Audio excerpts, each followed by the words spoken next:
You're now listening to the Palmetto Dugout Show, hosted by State Director Sammy Esposito, Associate Scouts Drew Stewart and Sean Smith, that discuss all things related to amateur baseball in South Carolina. Here are your hosts. Welcome into episode 46 of the Palmetto Dugout Show. I'm Drew Stewart here with Sammy Esposito. What's going on, Coach?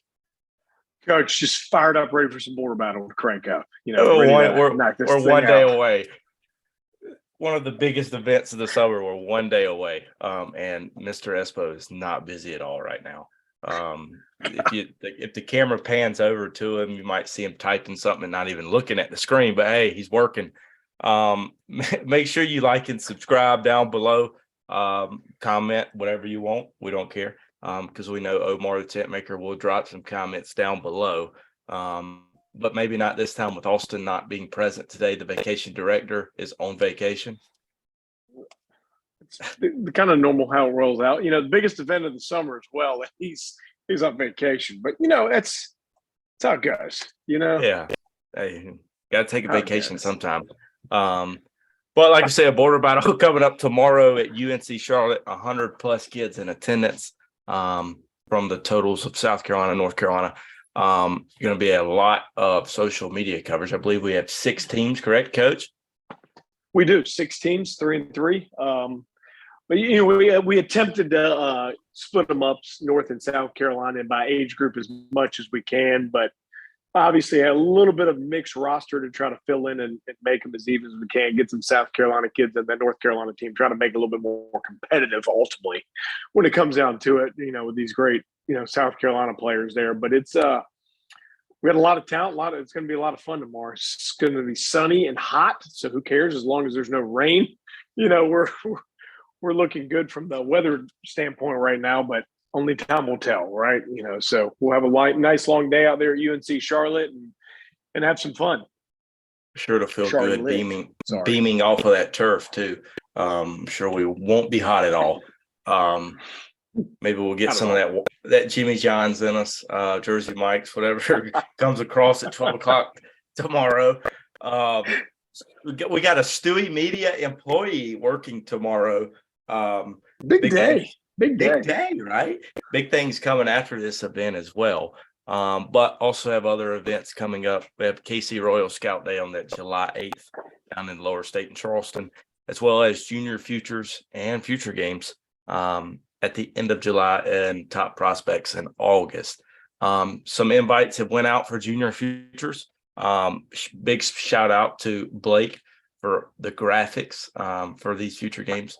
We're trying to have that. We'll probably come second in graphic making behind PBR Ohio.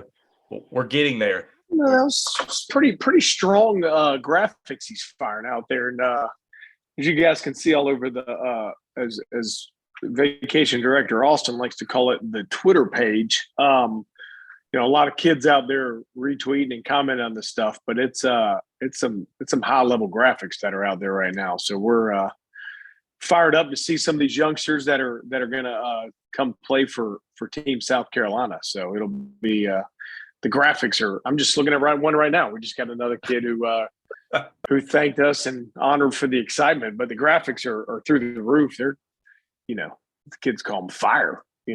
With it. So fire. Those future game invites will be coming out soon too. Still not full on Junior Futures, right, Coach? We still have possibilities left. Still got a couple spots. Still got a couple. Who only time's going to tell on those. How many more are going to be out there. It depends on how many kids accept these, but we'll have the official email invites go out. So however many, if we go 100% of this first batch, then we'll only have to add a few more guys. So, with that, the tournament coming up and another scout day. And then, obviously the border battle, we're not going to have any junior possibilities for this one, but obviously a lot on the line for the future game invites coming out after tomorrow with the, with the futures roster being a combo of North and South Carolina, it gets a little tighter to mix in some of those spots. Whereas for the junior futures with a South Carolina only roster and then North Carolina having their own only one too, it makes that one for a little bit bigger area we can draw from for those. So still got a little bit, a couple more events out there, tournaments that we'll be at, and we'll see that can maybe get a spot. I mean, heck, last year that same thing happened, right? That last tournament down the Shipyard got some more names, got some more kids onto the roster. So you never know. You never know when that one's going to come about. Hey, watch out. I'm sure most of us, Austin will actually be in attendance for that tournament. So for a little bit, we'll see. But we just had our second Carolina Trials event not too long ago, and we're able to invite some kids from that event for some junior futures. And we'll kind of talk about bounce off who stood out. Biggest one stood out was Tymone Abrams to me, 2028, zoned for that Newberry High School. He's a seventh grader throwing 83 from the outfield. I think that's good. I'm not sure. I have to look up the statistics there. A 4.07 as we were only able to get that 30 in with indoors. But exit velocity up to 85. Showed quick hands, athletic actions. He's going to be a fun one to watch as he gets older, and we hope to see him in July. No doubt. He was, we'd gotten some words, some coaches called us about him, and he did not disappoint when it was all said and done. I mean, first of all, he didn't look like a 8th grader or whatever he is. Looked like he was in high school, looked like he was there to come out for the futures game team. Yeah. And those tools definitely played out. So he was fun to watch. Another youngster there that this, for me, he stuck out like a sore thumb in a good way, was Mac Morris, a commitment for South Carolina Gamecocks. And people go, oh, I didn't think nobody could commit at this point in time, but he was committed to them well before this new rule went into place. So he, where's he going to play? Infield, outfield, only time's going to tell, right? He's got a long way to go, but showed, big time arm strength from the outfield. And you kind of, we were kind of limited on our space, which it is what it is. But, we had some stuff in there where, he goes 89 from the outfield, and we're still throwing. It don't matter. We're limited on the space, but kind of coming through some balls. You can see on the video about him, footwork going through there. Infield wise, he was up to 83 miles an hour. Ball really jumped off his bat. There's another kid. You go, he's going to be a freshman. He looks like he's going to be a freshman in college already. He's big, he's strong, he's physical, moved well. Again, we only had the 30 out there, but, shows off, good speed in there. He was a 4.09 30, a 1.75 split on the 10-yard split. So he's obviously got all the tools kind of lined up. And, one thing a lot of people get scared about, right? You go, oh, he's probably maxed out. He still had a little baby face. He's even big and strong, but he still had a little bit of a baby face in there. So, I obviously don't know how much more growing he's got in there, but the tools are loud and they stand out very easily. So Mac was fun to watch. I know we got a chance to see him earlier in the spring in the high school game, but he was fun to watch on that, the showcase set. And it'd been nice to see some of those balls he hit out the field. But we still had, obviously got the track man going up there and watching him launch balls on that. So it was definitely fun. I think he was up to 87.5 miles an hour on max exit velo for a young guy, so hitting some cage balls. So maybe a little bit more there, but he was obviously very exciting one to watch. Yeah, he's got a chance, just a little chance. just a little bit. just a little bit. And my maybe last the chickens guy, hit right on that one. Hey, well, it's yet to be determined. TBA. My last guy that is going to catch some eyes, has a chance to be pretty good, and that's going to be Jackson Gordon, 2025 Legion Collegiate. We ran that 30, and he was a 3.88 on the 30, which is moving it for a 30. I had to check the iPad again to make sure I was looking at it right. But a really athletic kid. Exit velocity was up to 90, and he'll be a participant in that border battle as well. So we'll get to see what he can do in that game atmosphere, along with that showcase. No doubt. He was strong. He did things well. I'm gonna touch on another youngster that has come to a few things, and he's going to be hopefully coming back to the juniors. I feel like we're talking about some younger guys, but John Nypaver. Johnny. We've seen him a few times. We got a great lead on him last summer to come to the junior futures, and And he was a youngster. He was one of the younger guys there last year, and he did well. Then he came back to the preseason All-State, kind of looking and watching him growing. And he came back last week, and I think both of us kind of looked at each other and like, is that the same kid? Right? Like, and obviously that's going to happen, especially at that age. But starting to fill out, last year he, left-handed hitter, left-handed arm, kind of moved like a baby giraffe left-hander, like a lot of them youngsters do.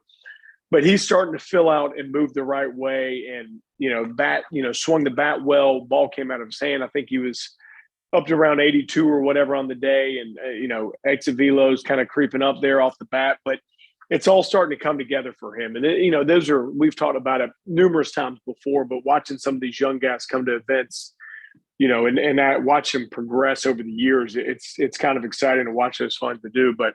I just wanted to throw a little plug for him just because he was someone that last year was at the junior futures and belonged, but kind of looked like a young kid. Now he's starting to fill himself out in the right way. And you kind of look at him and go, oof, this guy's going to be limited for that left-handed. Where's it going to be on the mound at first base with the bat?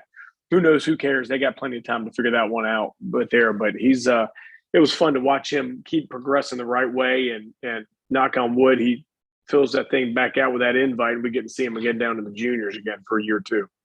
Yeah, let's hope we get him down there to Lake Point to rep Team South Carolina. Maybe Team South Carolina can make a deeper run this year. Get out of the silver bracket, maybe into the gold bracket. We had a tough draw, and then we also didn't have, we didn't want to hurt nobody, so we didn't want to push any arms down there. But yeah, let's see if we can make some noise this year. I think we got a better understanding of what we're getting into now than we did last year. Yes. 100%. So lastly, our question of the week. This is more on the business side, Coach. You can answer this. All right. So we've seen there's various recruiting services out there, whether you talk about PGA, Prospect Select, anything like that. Our question of the week is, why Prep Baseball Report? Let's first talk about scout days. Why are scout days so important with Prep Baseball Report? Ultimately the scout days for us, let's talk about us first. So for us, It allows us to see organizations, it allows us to see more players, to get them into the system. Kind of a little point right here. We had our conference call earlier today, and one of the things in the scouting rooms right now, these guys were talking about one of the players' data that's in there, and it came from a PBR event, right? Our stuff is trusted across major league teams, across college teams, whatever it is, Division I, Division II, junior college, whatever it is, it is trusted information's out there. And I think the one thing that's a big separator with us, whether it's a scout day, but, scout day or normal event, right? You're getting the data, you're getting the matrix, you're getting the analytical side along with our opinions that go on with it. So, and then on top of that, you're seeing the videos. So you're kind of getting the whole thing into it. You're not just getting our opinion, right? Whether our opinion's right, wrong, or indifferent, it doesn't matter. We always got the video to back it up with, along with the data and the analytics, which I think is huge for these kids. But the scout days are huge because now the scout days, you get a little bit less tech, you get a little bit less stuff on the back end, but you're getting it at a lesser cost per kid. So an organization will come in and they provide a lot of the workers for us that allows that cost to come down, miss a little less tech, but you can come in there and you get a lot of the stuff we just talked about, kind of run them through that stuff with the scout day, and you're with your team. So you have a little bit more, I guess the players can have a little bit more, relaxation. They're a little bit more, under control. They're with their teammates. They know everybody. They go through that one. They understand what's going on. But then on the financial side, it's a little bit cheaper for those guys to run through a scout day with those coaches and those organizations providing us the worker. Now you miss a little less stuff on the back end, but you're getting a lot of the good things we talk about, into their profile with everything. Yeah. And I know I talked to you about, from a state perspective, the content that these people receive, whether you're at a regular event or you're at a scout day, where at PBR, you have your states. So you're receiving more content, whereas national, it's not as much. And I think that's a big thing with us with highlighting all these kids that come to these events. No doubt, you get a chance to give a little bit more individual love. I told a parent this the other day. The one thing I think that's kind of a true separator with us, as well as you hit it on the head, PBR is a national brand, but we're individually broken down with the state level. So therefore, if a parent has a question, they know who to contact. If a college has a question, they know who to contact. If, the high school coach or the travel ball coach, they all have an individual or people that they can contact and reach out with questions. Sometimes some of these, some of the other national things or there's not like a person they can reach out and go, hey, I got a question about this. I got a question about this. What about this? What about that? I think that's big for, I'm a parent myself. So if I had a question about something that my son's got going on or my daughters have going on, it's nice to know who to contact. And I think that carries some weight, eliminating if it's a recruiting thing or whatever else. It just carries a little bit more weight with a family or whether it's a coach, right? We get texts, we get calls from college coaches all the time. Hey, you guys had this event. Y'all saw this guy. What'd you think? Or blah, blah, blah. Who are some other guys we see out there? So I think that goes a long way. And then, on top of that, with our normal events, right, you throw in the extra, some of the extra tech, some of the extra stories that come out of there in the back end. The social media is still pumping, right? Where it's nonstop, right? And it's not just social media during that event. It's social media after, weeks after, right? Sometimes year after. We're going to keep pumping that stuff in there. We're always trying to highlight these players, these kids that come to events, and try to give them the love that they deserve.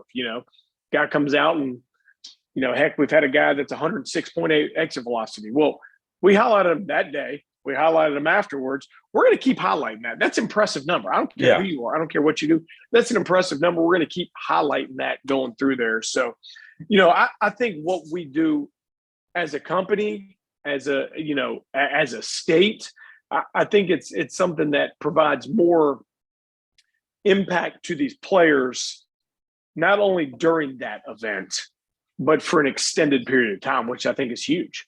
And whether they commit or whether they never commit, right? That doesn't matter. And I'll tell you another thing, we do spotlights on kids here and, then and now. A kid comes to an event as a sophomore in high school, and now all of a sudden he's a sophomore in college as an All-American. We can kind of put those pieces back together and kind of show them where they came from and where they're at. Not to say that we were the reason why, but it just to highlight those guys, to help them out along the way. Yeah, to see how much they've progressed and come along. Because we have all that data to back it up from all of those years that that player was at events, various events. Coach, I think you answered that question really well. It's a great answer. I appreciate that. Do my best. Give the people what they want. Give the people what, and I told a dad that the other day too. I go, what? There's only a couple things out there I'm never going to try to sell our company over. And one of them being a USA baseball thing. Some of these kids get opportunities to go play for their country. Go play for their country. I'm never going to go, we're better than that. And I'll put another one out there. I know it's all, it's all finances out there when it comes about. I think, what we provide also for the bang for the buck is a lot cheaper than a lot of other things that are out there. It's, everything's expensive in today's day and age. I don't care what it is. Heck, I went to the grocery store the other day. I didn't never want to go back and do that again, but it's all expensive. But what the kids are getting, and that's another thing we talk about too. It's not as much, everybody always assumes it's for recruiting, right? And that is a big part about it. But these players can also use what is provided to them through our company to help better them as a player. They get the video, they get the matrix, they get this, they get that, they get all this stuff.